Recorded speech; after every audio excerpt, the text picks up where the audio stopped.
ごめんね。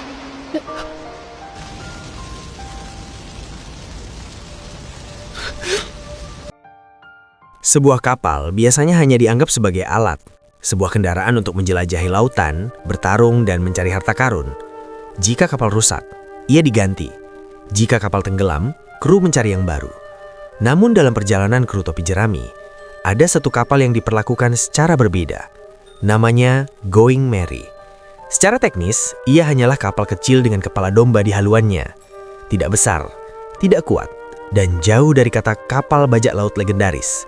Namun ketika waktunya tiba untuk berpisah dengannya, seluruh kru topi jerami menangis seolah mereka kehilangan seorang sahabat. Pertanyaannya sederhana, mengapa sebuah kapal bisa begitu berarti bagi mereka? Jawabannya tidak hanya tentang petualangan. Ia menyentuh sesuatu yang jauh lebih mendasar, tentang perjalanan, kenangan, dan arti sebuah kebersamaan. Going Merry pertama kali hadir dalam perjalanan kru topi jerami di desa Sirup. Kapal itu diberikan oleh Merry, orang kepercayaannya kaya, sebagai bentuk terima kasih kepada Luffy dan teman-temannya yang telah menyelamatkan desa. Pada saat itu, kru topi jerami masih sangat kecil. Mereka belum menjadi legenda, belum ditakuti oleh pemerintah dunia. Bahkan nama mereka hampir tidak dikenal di lautan luas. Mereka hanyalah sekelompok orang dengan mimpi yang tampak terlalu besar. Namun, justru pada titik itulah, Going Merry menjadi sangat berarti. Karena kapal itu bukan hanya alat transportasi pertama mereka, ia adalah titik awal dari sebuah keluarga yang sedang terbentuk. Di atas dek sederhana kapal itu, kehidupan baru mereka dimulai. Hari-hari mereka tidak selalu heroik. Sebagian besar justru dipenuhi dengan hal-hal kecil yang sering dianggap sepele. Makan bersama setelah perjalanan panjang, berdebat tentang arah perjalanan, bercanda hingga larut malam sambil menatap langit penuh bintang. Namun justru dari momen-momen sederhana itulah, sebuah ikatan terbentuk. Di dek kapal itu sering terlihat Zoro berlatih dengan pedangnya, mempersiapkan dirinya untuk menjadi pedanggara terkuat di dunia. Di ruang navigasi kecilnya, Nami dengan serius mempelajari peta dan arah angin, mencoba memastikan kapal kecil itu tidak tersesat di lautan yang berbahaya. Di dapur sederhana yang terkadang hampir terbakar karena eksperimen masakan, Sanji mulai membangun kebiasaan memasak untuk semua orang, sebuah ritual kecil yang membuat kapal itu terasa seperti rumah. Dan di tengah semua aktivitas itu, ada satu orang yang selalu memandang semuanya dengan cara yang berbeda. Luffy. Bagi kebanyakan kapten bajak laut, kapal hanyalah alat. Jika rusak, maka diganti. Jika hancur, maka dicarikan yang baru. Namun bagi Luffy, kapal itu tidak pernah sekedar benda. Ia melihat Going Merry sebagai teman perjalanan. Sebuah tempat yang membawa mereka menuju mimpi. Sebuah ruang kecil yang menyatukan orang-orang dengan latar belakang yang sangat berbeda. Tanpa mereka sadari, di atas kapal kecil itu, sesuatu yang jauh lebih besar sedang tumbuh. Bukan hanya kru bajak laut, melainkan sebuah keluarga.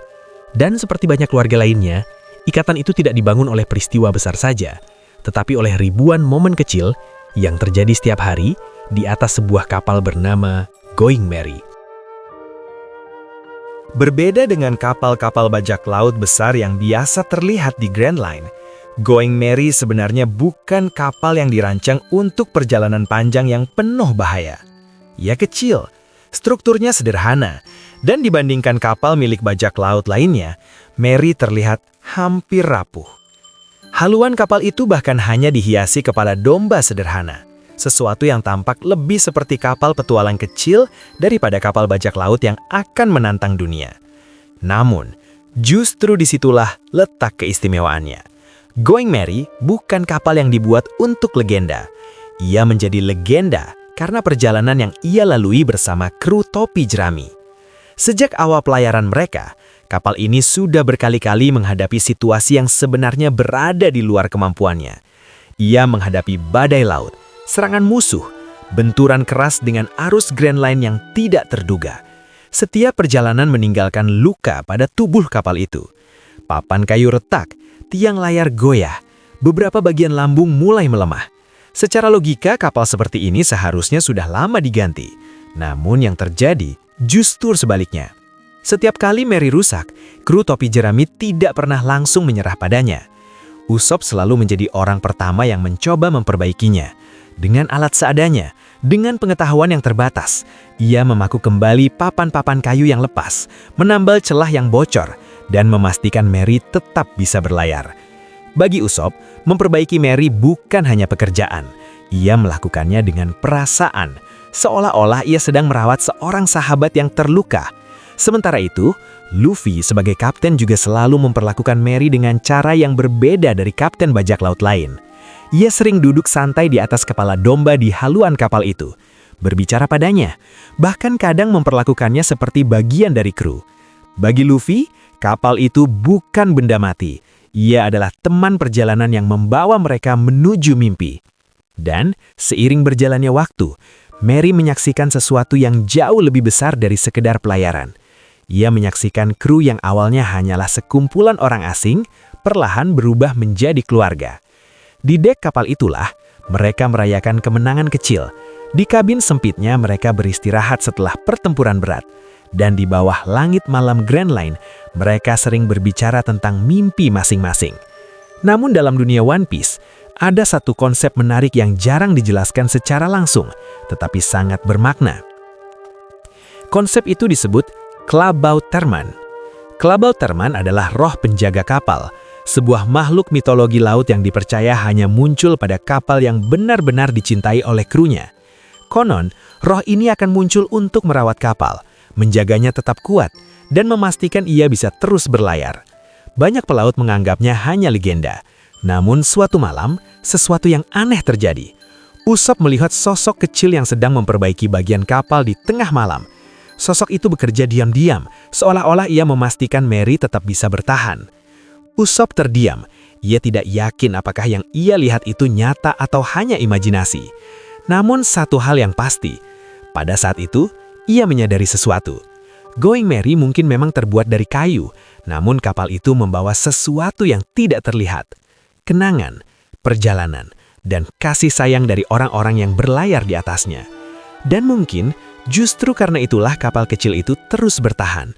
Bukan karena kekuatan kayunya, tetapi karena cinta dari kru yang tidak ingin kehilangannya. Namun, setiap perjalanan memiliki batasnya. Kerusakan pada Going Merry semakin parah setelah pertempuran demi pertempuran. Di Water 7, para tukang kapal mengatakan sesuatu yang tidak ingin didengar oleh siapapun. Going Merry tidak bisa diperbaiki lagi. Strukturnya sudah terlalu rusak. Jika terus digunakan, ia akan tenggelam. Keputusan ini memicu konflik besar di dalam kru. Usopp menolak melepas Merry. Baginya mengganti kapal berarti mengkhianati sahabat mereka. Sementara Luffy harus mengambil keputusan sebagai kapten. Keputusan yang paling berat, menerima kenyataan bahwa Merry tidak lagi bisa berlayar. Konflik ini bahkan membuat Usopp meninggalkan kru. Ini bukan sekedar pertengkaran tentang kapal. Ini adalah pertanyaan yang jauh lebih dalam. Apakah kenangan bisa digantikan? Jawaban dari pertanyaan itu datang di Enies Lobby. Ketika kru topi jerami hampir tidak punya jalan untuk melarikan diri, sesuatu yang tidak masuk akal terjadi. Going Merry muncul di tengah badai. Kapal yang sudah dinyatakan tidak bisa berlayar lagi, datang sendirian untuk menyelamatkan mereka. Tidak ada yang mengemudikannya, namun ia tetap datang. Seolah-olah kapal itu sendiri memutuskan untuk menjemput sahabat-sahabatnya. Mereka melihat bahwa sesuatu yang dicintai dengan tulus akan selalu menemukan cara untuk kembali. Setelah mereka selamat, kru topi jerami akhirnya melakukan hal yang paling sulit. Mereka membakar Going Merry, bukan karena mereka ingin, tetapi karena mereka harus. Namun sebelum tenggelam, Merry berbicara kepada mereka. Ia meminta maaf karena tidak bisa membawa mereka lebih jauh. Sebuah kapal meminta maaf kepada krunya. Di titik itu, semua orang menyadari satu hal. Going Merry bukan hanya kapal. Ia adalah bagian dari perjalanan mereka, bagian dari keluarga mereka.